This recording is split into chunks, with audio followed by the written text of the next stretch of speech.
Les accusations continuent de pleuvoir contre Patrick Poivre d'Arvor. Dans la première moitié de l'année 2021, l'ancien présentateur du 20h de TF1 s'est retrouvé accusé de viol et harcèlement par de nombreuses femmes. Mais après plusieurs mois d'enquête, le parquet de Nanterre a décidé de classer sans suite les plaintes reçues car les faits présumés étaient prescrits. Mais peu de temps après, 8 femmes ont témoigné dans Libération sur le comportement qu'aurait eu à leur égard le journaliste. Parmi elles, Aude Darley avait livré son témoignage. Un ami journaliste à l'époque m'a appris peu de temps après que tout le monde savait, que c'était un processus bien rodé où autrices, étudiantes, journalistes, toutes sortes de femmes étaient invitées au JT avant de passer dans son bureau. Si tout le monde le savait, pourquoi est-ce que cela continuait ? Avait-elle déclaré dans le quotidien ce dimanche 12 décembre, 7-8 a consacré une enquête sur les accusations dont fait l'objet Patrick Poivre d'Arvor. Dans ce reportage, plusieurs femmes ont témoigné à visage découvert pour raconter leur histoire, dont Aude Darley qui a décidé de livrer sa version des faits.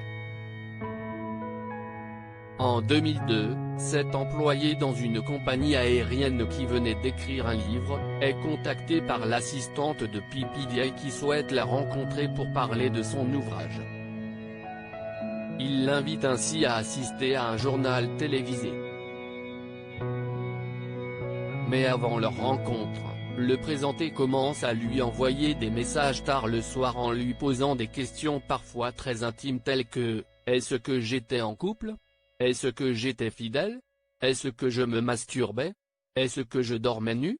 Qu'est-ce que ça me faisait quand je le voyais présenter le JT ? Et je ne comprenais pas bien le sens de ces questions, explique l'écrivaine.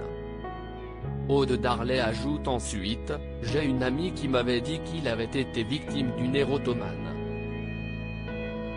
Et je me suis dit qu'il vérifiait que je n'étais pas une érotomane, et que j'étais donc apte de venir à ce JT. Je n'étais pas à l'aise avec ces questions, mais en même temps je n'ai jamais montré aucune ambiguïté. Et surtout, comme des millions de Français, je faisais confiance à cet homme. »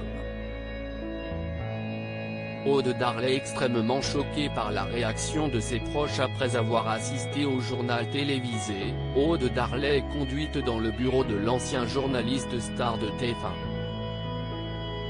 Il est arrivé dans mon dos. Et il a tout de suite mis sa jambe sur le bureau, façon cow-boy, en défaisant sa cravate, très sûr de lui. Il m'a proposé un verre de vodka que j'ai refusé. Il s'est servi un verre, et en tout premier lieu il m'a demandé ce que ça m'avait fait de le voir présenter le JT, a-t-elle raconté, avant que la situation ne dégénère, j'étais assise, et il m'a caressé les cheveux. Et là j'étais tétanisée et je me suis dit qu'est-ce ce qui est en train de se passer ? Et par surprise, je me suis retrouvé avec sa langue dans ma bouche et sa main dans mon soutien-gorge, sans même que je ne le voie venir. Je l'ai repoussé. Évidemment je me suis levé et j'ai dit quelque chose comme ça va pas non ? Il l'a très mal pris, il était très en colère, et il est allé derrière son bureau pour ranger ses feuilles en me disant « Madame j'ai du travail ». Aude Darley raconte ensuite qu'elle en a parlé à tout son entourage mais a été extrêmement déçue par la réaction de ses proches qui ont minimisé l'agression dont elle aurait été victime.